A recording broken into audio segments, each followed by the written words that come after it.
Hey guys, welcome back to D&D. Quick recap of last episode. We fought the Yuan-Ti, and all of our many allies fought the Yuan-Ti. We have the Paladin Lady we don't know much about. We have the Spectral Knights who have come back. We have the Nomadic Warrior Tribe who's fighting on our behalf. And we have Riker. Granted, Riker didn't do a whole lot, but we have him nevertheless. They're all there on our side. Also, Fang and Belorin have found a new crush. It's the first girl they've seen on the campaign. Therefore, crush. So we're going to let that play out as it would play out in real life.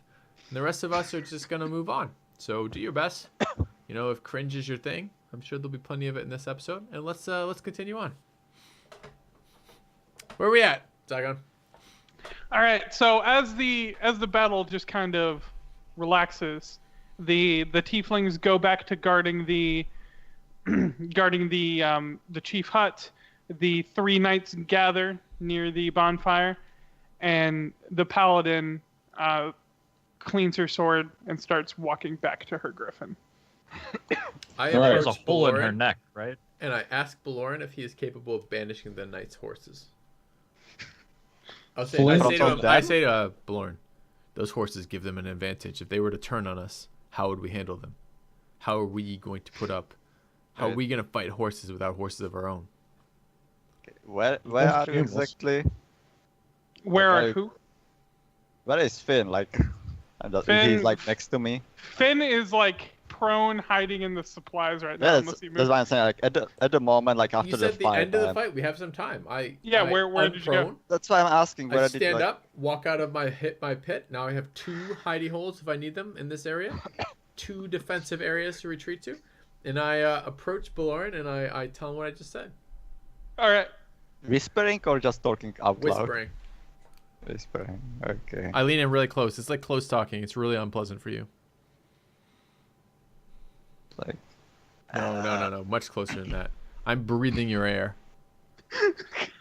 Okay, I will move like. I move closer when you move away, because this is sensitive information. I don't want it to spew into the air. We can move like. That's correct. We have a conversation as you're walking away and I'm walking towards you. That's fine. Okay. Well, it's my like at least here it's just I don't feel comfortable, but. Belorin, they have horses. We don't. What are we gonna do? Is there any way you can make this less of an imbalance? Fang Junior, don't you remember? I don't think Fang Junior can compare to spectral horses. Can you even the playing field? They negotiated an advantage at us. We need to remedy this as soon as possible. As this is happening, Flint is going to go over and loot the corpses, and as he goes to do that, he's going to say, "You know, guys, there's an empty hut right over there." Who are you talking to with that? I believe. You're talking to the knights? No, I'm talking to Finn and I Belorin. shout back, different customs. We don't need a hut. Fang, what are you doing right now? I'm flexing. All right, like, go ahead, Belorin. Over the corpse of the abomination. Okay. You know the woman is away. Like, not looking. She might look back over her shoulder. I don't know. That's fair. What does the woman have to do with this anyway? That was pretty badass what I just did. It's good to appreciate yourself sometimes. So, I had a friend of mine, a roommate at one point, and he and his girlfriend had just had like a weekend of like they called it the sexual Olympics, and I heard from her later he at one point high-fived himself in the mirror. I'm just saying that sounds a lot like what I'm hearing right now. I'm just saying. I don't want to color the situation, but it sounds a lot like that. Yes. Fantastic. As you're whispering to Belorin, Finn, the ghost knights actually gather around you, getting off their horses. Gather around me. Yeah, like in front of you, they line up. I welcome them. Okay, when I see them coming, I'm like. Welcome, Knights of my head at Empire of the Forlin. Finn. I say. Welcome, Finn. We thank you for your assistance in the extermination of the Yuan-Ti. Again, our goals align. The Yuan-Ti cause us no end of problems, and it seems that you too are besieged by them. What brings you back to these parts? Your assistance is fortuitous but unexpected. as you spoke before, we investigated our kingdom, and it has fallen. So, not knowing where to go next, we looked for you so that we can pledge our servitude. And they lay down their swords at your feet.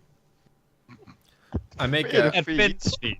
I make a huge affair of this. I kneel to each of them and I say, "Rise, knights of Forlin.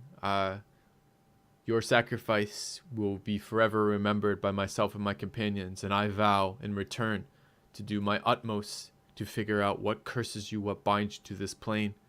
On my dying breath, I swear that I will attempt to remedy the situation as best I can." So I take them each very seriously, and then I warn them, each of them individually, "Beware my companion," and I point to Belorin. He does not understand your relationship with this reality. He fears your spectral nature. Be careful of yourselves and your mounts near him. Yes, my lord. Thank you for your warning. We will be cautious of the short one. I must say I'm confused here. Most creatures fight for their existence. They fight for their ability to survive, and I am unsure of what drives you. Your empire is gone. You have reached that, but yet you are here on this plane, hundreds of years past your existence. Do you wish rest? Do you wish to be put to rest, or do you wish something else?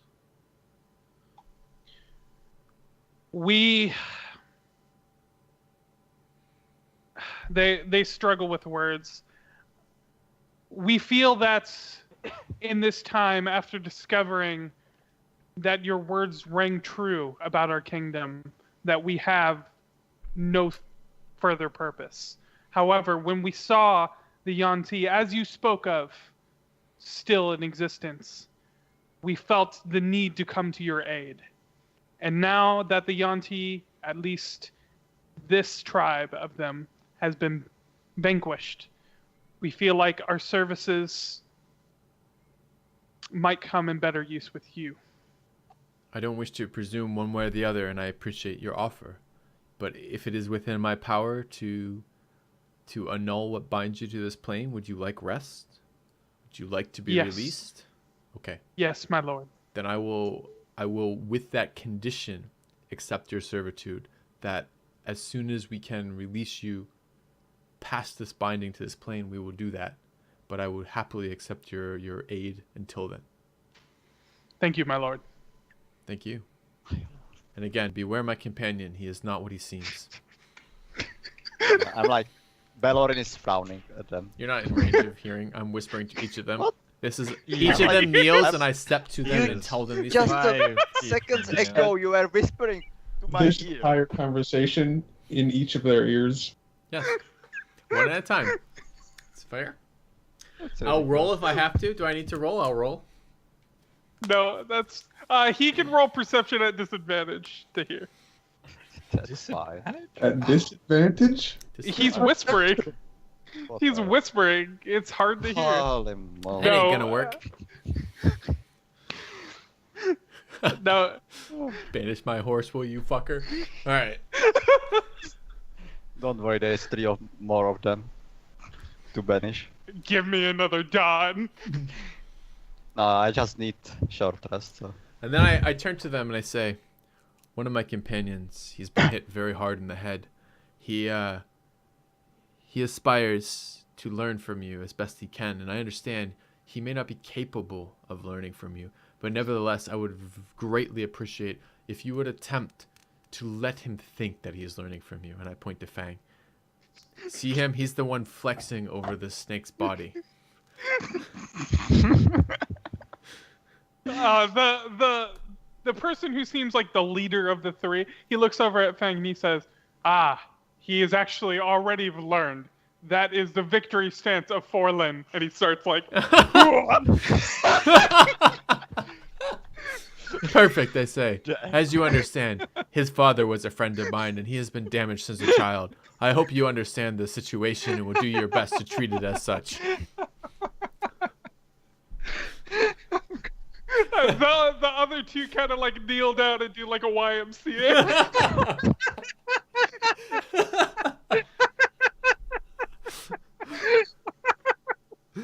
So just rolls his eyes when he sees that. I don't. I ask, please, it seems many of you have knowledge I don't. Could you share this knowledge? Teach me your ways. It is good for morale to celebrate every victory, every moment for your cause, for your empire. Your words ring true. Thus, we celebrate. Hua! I duplicate it. It's imperfect, but I try. Belorin's just gonna like behind Finn. It's like, you are dead. Do you feel joy? I turn around and I yell, "Hua!" directly into his face, like at like point, like 2 inches apart. I'm trying to ignore you. All right, what is everyone else doing? Anyone else? Still looting the corpses.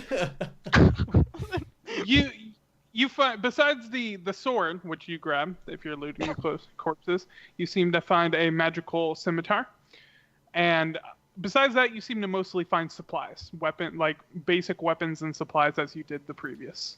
I go out and look for Iden. Do I find him? Iden is in the hut.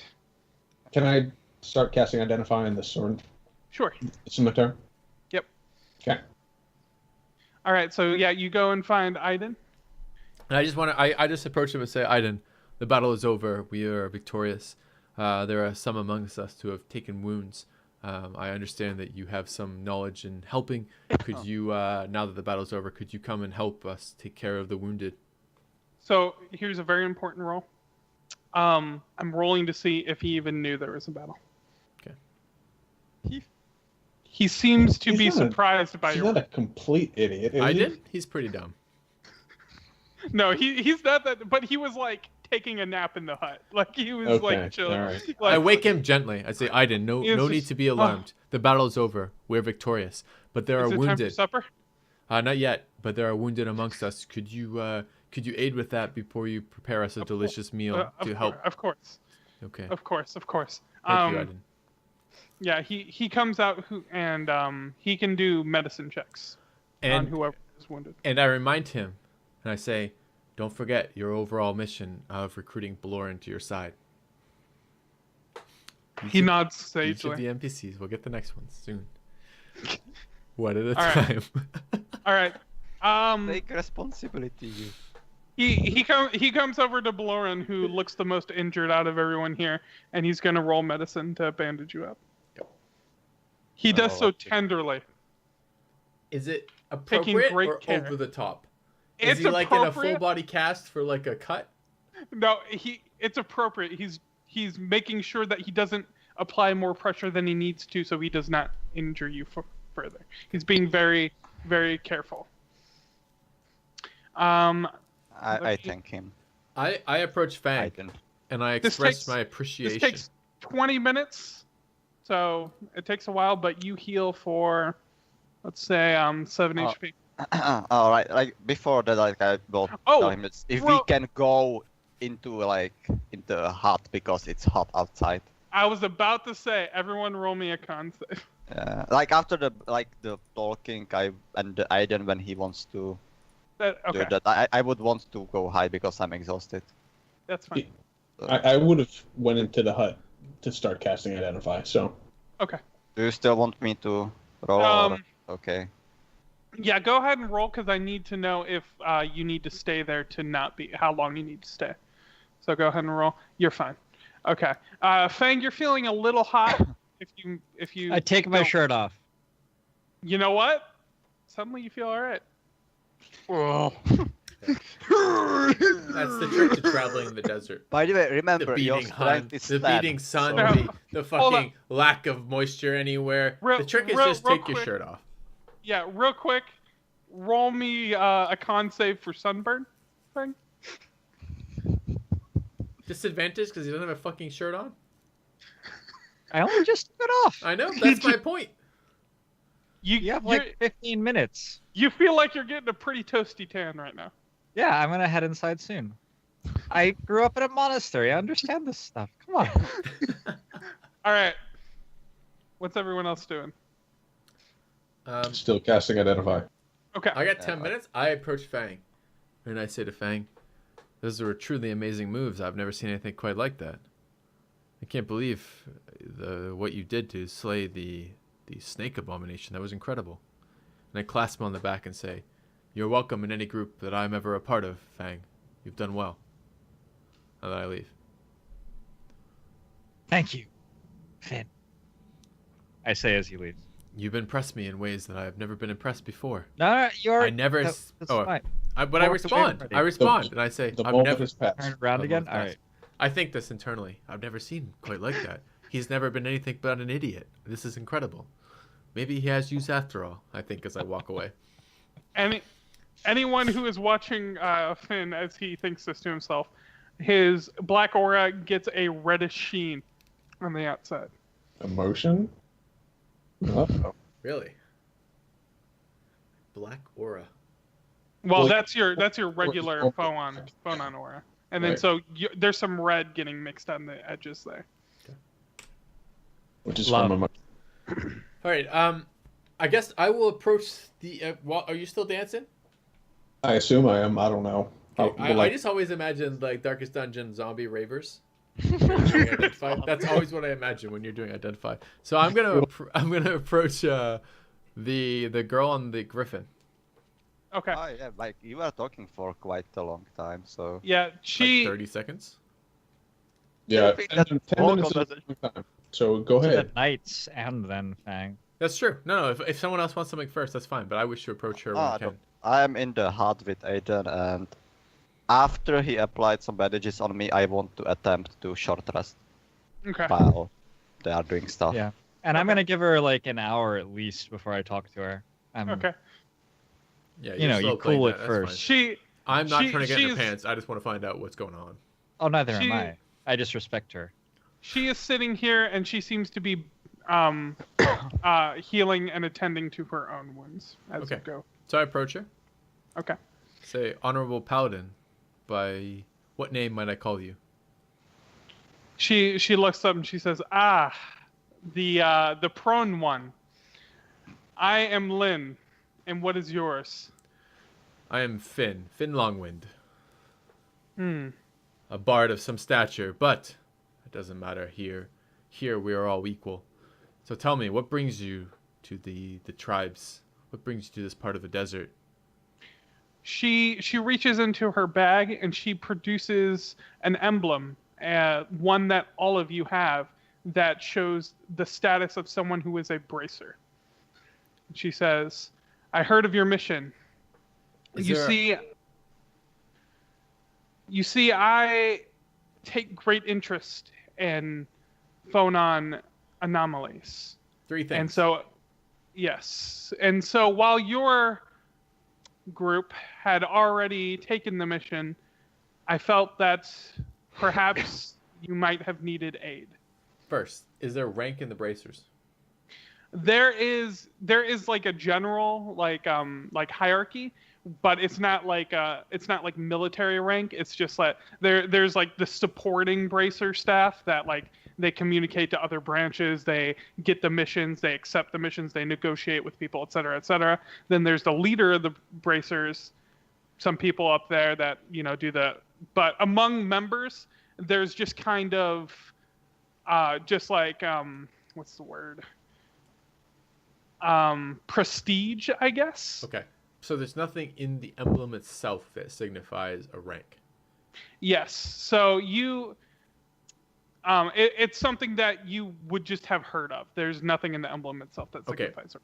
But does So the you emblem can- signify some sort of import? Like, has she done something important that this emblem would be bestowed upon her, or do I have the same emblem? Is You everyone have okay? the same. Okay. It's how you prove you are a bracer. Okay. I imagine it's kind of like, if you work with other like bracer people, then you kind of get a reputation among the people that you Yes. work with. And so since we've never heard of her before, then she doesn't have any reputation. With Well, us. so And it's kind of actually, What was her name once more? you Lynn. don't know her by appearance. You don't. You haven't rolled if you know her by name, so you don't know if she has a reputation. Do I know her by name? Okay, roll me intelligence, and it's not going to be that hard. I'm pretty intelligent. Oh, so there's a chance that we actually do know of her. We just haven't seen her before. Yeah. So you've actually, while talking to a particular a branch, I guess head, I'll call it a branch head of the Bracers, had a long conversation about Lynn. She joined the Bracers when her mother died, and she specifically only takes missions with phonon disturbances in it. And she is very well known to be very efficient. She normally she goes by herself with no help at all and completes her missions. Okay. She has a reputation of being pretty damn good. I recognize her. Say, I've heard of you, Lynn. Your expertise is extremely welcome in this situation. We are dealing with, as I'm sure you know, an extreme phonon disturbance. I'm the leader of this group. All I worry is that you would cause some disruption. Can I get your word that you will understand that this is a sensitive nature that with many parties involved, and that despite your expertise, you would be willing to take a slightly back seat to this and follow our lead? I understand your stance, and I did not realize that this would be such a, and she looks around, crowded mission. Many peoples are involved. It's unfortunate. I ask you, have you been on a phonon mission before? Have I? And the answer is no. Because you probably would have met her before if you have. No, not specifically a phonon mission. Many of my missions have involved phonons, of course, but not specifically one of a disturbance of phonons. Generally, there's one of two reasons in my experience of why this happens. Either it's a person who is channeling it with expertise of some sort, or it is some sort of artifact, something causing the disturbance itself.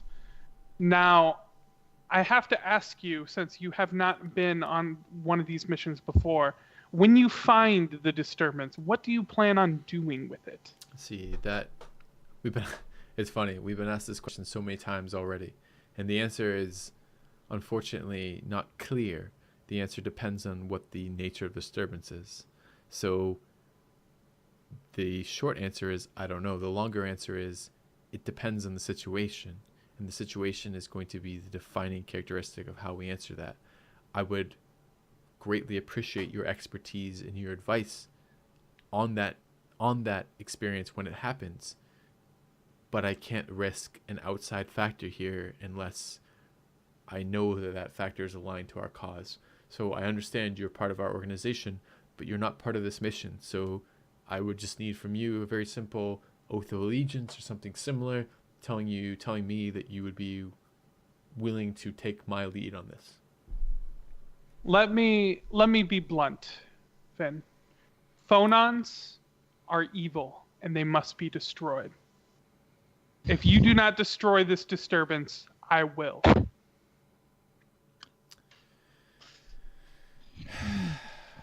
Then I don't. That's rough, because the Tinder for this area just isn't very populated, and there just aren't that many women. And I thought we were onto something there for a second, but are you here? Does he know not. this? I don't think he knows this. I'm not telling him. I would never tell him this. I would let him find this out on his brutal own. I wouldn't hear this, but this is meta knowledge. That's too bad. It's just meta knowledge thinking to yourself. I have the restraints that restrain the person on their own too. It could have been a great time. So look, I don't even want to go down that route. It's gonna make lots of viewership very awkward. Lynn. Yeah. We are here as part of a sanctioned mission as part of the Bracers. I don't know quite why you were here besides personal interest. It sounds like this is something that is close to your heart, and I'm not against ruling out that alternative, but I need to understand the situation first before I can make a decision like that. If you want to come with us, and I would very much like your expertise and knowledge on this mission with us, I need you to first acknowledge the fact that we're here on my authority of this group, and I need you to agree to abide by our decisions. If you can't do that, I can't have you here. I understand. Let me be clear. I know I am not among your group. I did not take this mission, and therefore this mission is yours. So if I make an action that you do not agree with, I would be disciplined, and you would know this. Like, I'm saying that in meta-knowledge. You would know this, that you're not allowed to interfere on missions that aren't yours unless you are specifically asked for help. And she looks at you and she says, "Tell me, what good would come out of this anomaly? If this is a person, if this is an object of great power, then do you wish to possess it? Is there a way that I can get you to agree with my stance?" It's hard to say, Lynn. Again, we lack very important information to make a decision like that. We're here for one reason and one reason only. The Bracers have asked us to ascertain what the fuck is going on out here, and we are the people to do that. We have been assigned to this, and that's what we're doing. We're well on our way to that, and I hope soon, within a fortnight, I think from this, I think it's reasonable to assume we have made the alliances, we have met the people, we know the area, we have the resources. I expect soon we will know that answer, but I can't make a decision till I have the basis to make that decision on, and we won't know that until we've encountered this anomaly. So I hear you. I would love to have your expertise while we do that. I would love to have you as a consultant when that moment arises, when we get to that location. I would love to have your input while we're there. Let me change the subject. Do you know anything about that fucking sandworm? Yes, actually. That sandworm that almost ate you on your flight in, I hear. Ah, I see you saw that. Yes, a disturbing thing, isn't it? Actually, the sandworm is in part a product of the nomadic tribe.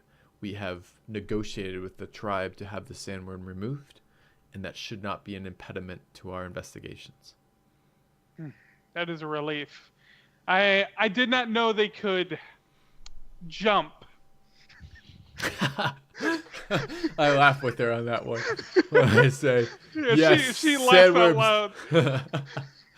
A close one. I pat her on the shoulder. I'm like, a close one.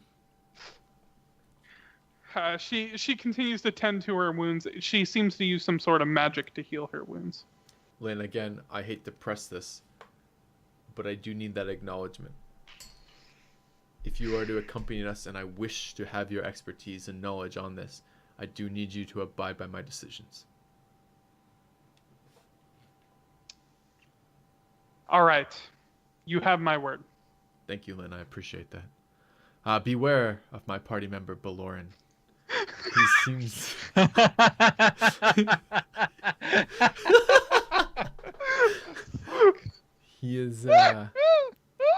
He is a strange man with strange desires. Just take what he says with a grain of salt. That's all I say. It's kind of metagaming, I think. Like, Who you have no idea what I. who is Belorin? Who's Belorin? Oh, she's asking in character. Yeah. He is the cleric. He envies your smites. Ah. They often do. They How does Finn know this? Yeah, that's metagaming. Sorry, like. Well, hold on. So he doesn't know it for sure, but he could probably, like, knowing that her main method of attacking was smiting, he could just say that, like, just bullshit, like, just. But he's most of the time just hiding. I will roll somewhere. whatever I need to roll. Do I need to He roll does, anything? he does talk shit about Belorin to every single person, like no matter I've what. consistently done that across the campaign. To every single NPC. Why would I stop here?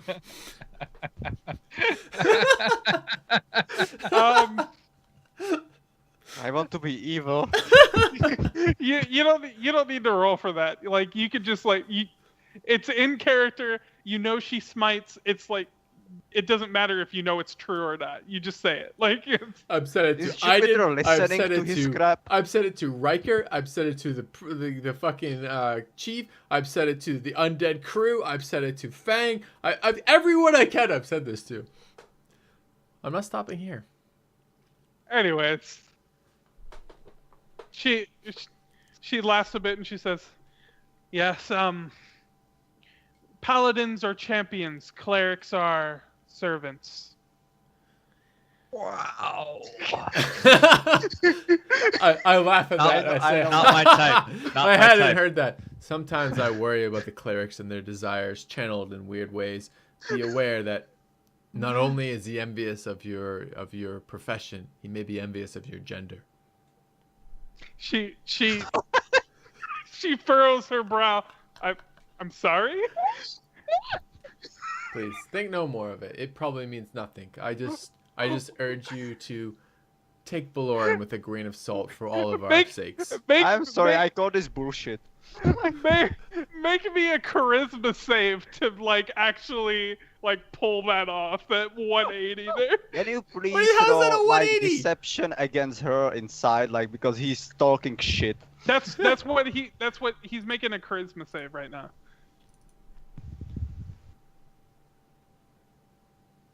She doesn't say anything. She just gives you a strange look. Never mind. And she goes back to tending her wounds. Just let me know when we leave. Understood, Lynn. Thank you for your time. And I walk out of the tent. All right. What happened to Riker? Where's Belorin? I'm in the You're hut still with hiding. Aiden, and I guess with Flint. Yeah. Where's the she griffin? wasn't. Yeah. Her and the griffin are by this bonfire over here. Okay, so the griffin's next to her. Yes. Okay. Can I find Belorin? Is there time left? He's just. Yeah. Sure. I approach Belorin. I'm and say, trying to take a rest. I mean, yeah. So. Belorin, what's up? I yell.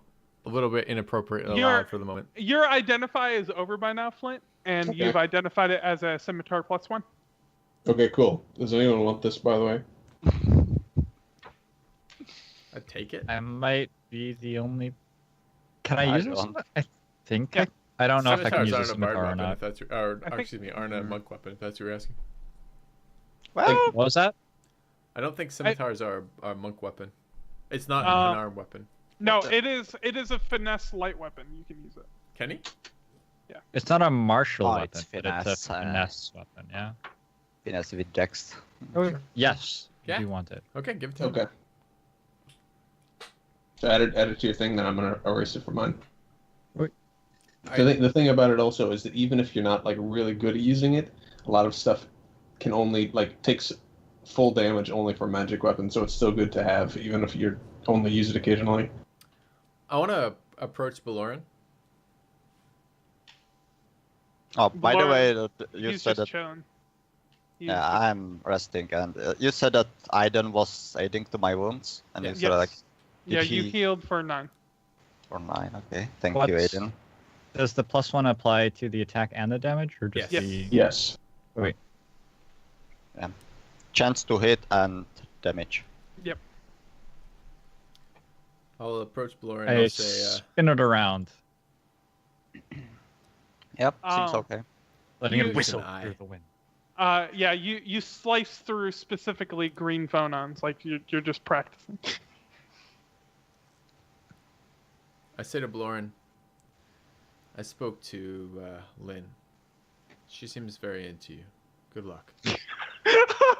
Okay, I. Insight.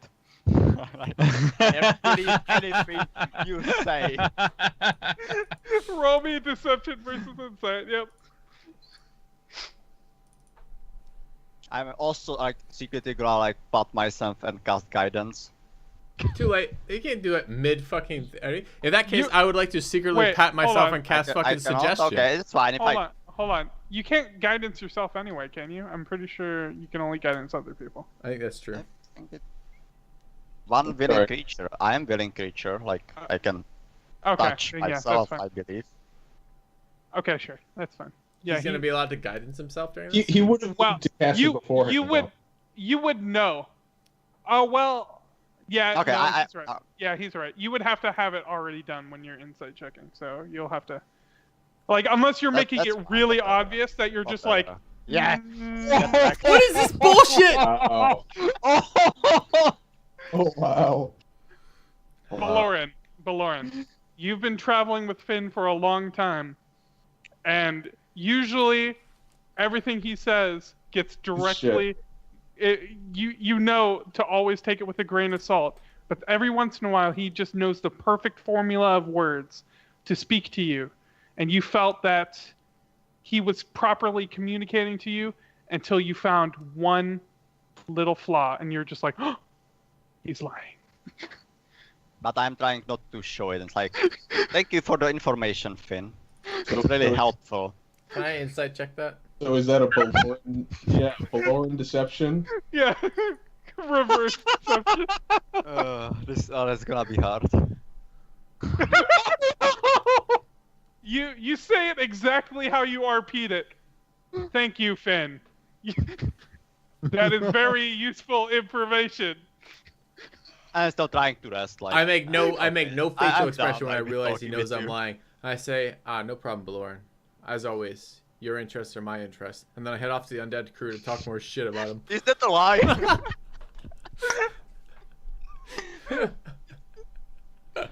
Do you honestly think this, or it's just something you just made up? I made that up 100%. Okay. As you're coming out of the hut to go towards your nightly crew, you see the chief actually leave his hut. Ooh, an NPC I haven't shit talked Belorin to. I approach him. He walks up to you and he says, "Finn, it is done. I have moved the sandworm." In the middle of fight. We greatly appreciate that. The sandworm is a dangerous creature that caused much danger to the party. I appreciate you having moved that. How long will that be gone for? As you're speaking to him, he looks around, seeing the three knightly figures and Lynn. He says, "Who are all these people?" I laugh with him. He laughs, I laugh. I say, "Chief, we have much to discuss. May I take a few minutes of your time to fill you in?" "Yes, let us go." And he goes back into his hut. All right. And I begin with, "Don't mind my companion Belorin. A strange man for sure, but he means well." And then I go on to the group of the bulk of what we're talking about. Flint goes also because he's done with the spell, so he wants to know what's up with the chief. Okay. Fang will come as well. Okay. Don't mind my companions. They're a bit strange. All right. So you guys are all talking to the chief. Yeah. Not me. I am still in the hut bit. Yeah, I guess except for- Aiden, unless he wants to, but I'm, as I said, short resting. He's now that you're all there, he starts with, as I spoke before, the sandworm has been moved. It is something that's a ritual of sorts that I can only do once daily. So please, hurry. Now, what did you wish to speak to me about? What to answer your question? What does that mean exactly? Does that mean it'll be back tomorrow? Well, no. It simply means I can direct it again in once a day. It is a ritual with nature that allows me to guide it into a different territory. So it's gone until you tell it to come back, yes? Yes. Excellent. Now, what did you wish to speak about? Well, we have some additional members of our group. The woman who's arrived on the Griffin, Lynn, she is a member of the Bracers. She is an addition to our group. She is one of us, so you need not worry about her. The members who arrived on the Spectral Steeds, those are ghosts of the of the Empire of Forlin, an empire that was dominant in this region some 400 or 500 years ago. Without getting into the details of it, they are also answerable to us, and should be nothing but an addition to this quest. Riker Redshirt, the man hiding behind the tents some ways back, he is it's tough to call an addition, but he is nevertheless what we have negotiated to bring with us. He represents the Empire of Res Humbir. Of these members, I only worry slightly about Riker. So it seems for the moment that this is a reasonable proposition to identify, to figure out what is going on with these phonons. All I ask is that you remain vigilant, Chief, and if parties arrive that are not parties, a part of us, these are the group. This is all that I have who should be coming with this. If more people approach, I think it is well within your purview to resume the guardianship of the sandworm. And if possible, if you do that, please let us know so we don't get eaten by the bastard. You know, we would like to survive that sandworm. But I understand if others approach and you worry about their allegiance, that makes total sense to bring back the sandworm to protect it. I understand. And I thank all of you for helping in the defense of my tribe. That you protected us against the Yuan-Ti, our unfortunately seems to be our forever enemies. Usually the warriors of my tribe would defend for us, but as you can see, we are currently short-handed. So I thank you. Your warriors performed admirably, and again, I warn you, please, do not take our companion Belorin's actions personally. He means well, he is just, and I tap my head, he is just not totally here, if you understand what I mean. Wow. Fang and Flint are here, right? Yes. Yeah, but Belorin's not. Yeah. But Flint is just like, have you? I don't think you said that about Belorin in front of me before. The chief completely changes the subject. He says, "Your knightly companions, did you see them?" I'm not sure I'm clear of your understanding, your meaning, Chief. Do I see them as are they visible to me, or do you mean something else? Simply, did you see how their phonons reacted? Yes. I see their chains bound to the anomaly, and I expect that their existence will be better explained as we approach it. Well, you're correct in that they are chained, but it is not to the anomaly. What do you mean? What do you mean? You see, the anomaly's phonons that gather are red, while the phonons that chain them, that bind them, are green. There is another separate force that is binding them to this world. Yet the direction is the same for both. Yes, you are correct that there must be some link. However, it seems that, at least in source of power, they are unrelated. So you're saying there's two types of anomalies. One of them is controlling the knights, and one of them is the red phonon disturbance, yes? Not exactly, my friend. Now, when you may not have saw when you were fighting, depending on what magic you were using, but phonons that you cast have a direct link to you. For example, if your friend here, and he points to Finn, were to use some sort of charming magic on you, your phonons would be influenced by his, and therefore you would have a link to him until he dropped this. So there is something using some sort of magical force to do something with these men. So something's keeping them here, and that's the source of the green phonons. Correct. Should be quite interesting to find out what's happening over there then. I wish to meet this marvelous force myself. Oh, because you like green, right? I like green. I am green. Put it back in the box, Fang. We have work to do. Chief, may we spend the night once more in your camp before we depart in the morning. We have just fought We a great wanna- battle. We'd like We to want to depart. depart at night. We want It's to like- depart in Maybe we the spend the evening. day in your camp, great Yeah, chief, there you go. before Yeah, we it- depart in the evening. Yeah, it's gonna be a little later than sunset at this point. It's about 2 p.m. So you guys will be done with your long rest at 10 p.m. But yeah. All right, then I Perfect. say to him, our plan is to depart tomorrow around midnight.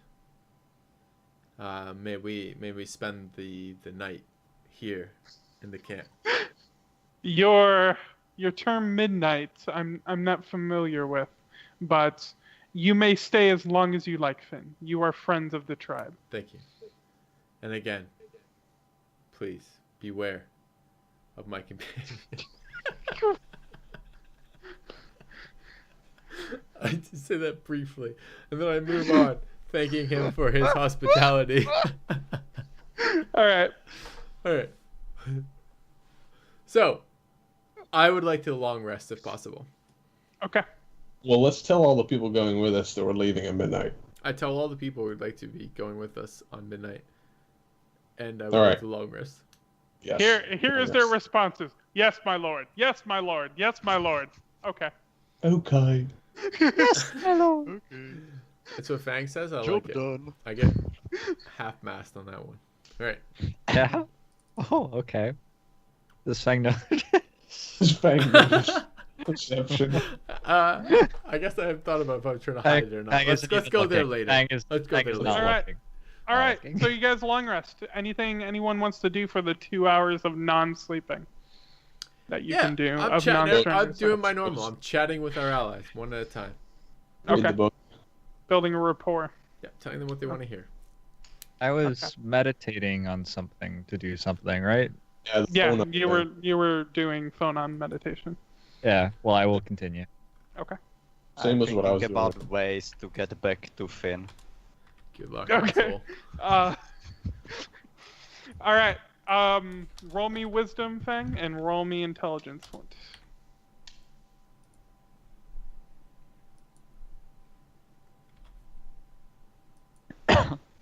Hold on. You guys are wise and intelligent. What can I say? Okay, Flint. Not that wise or intelligent.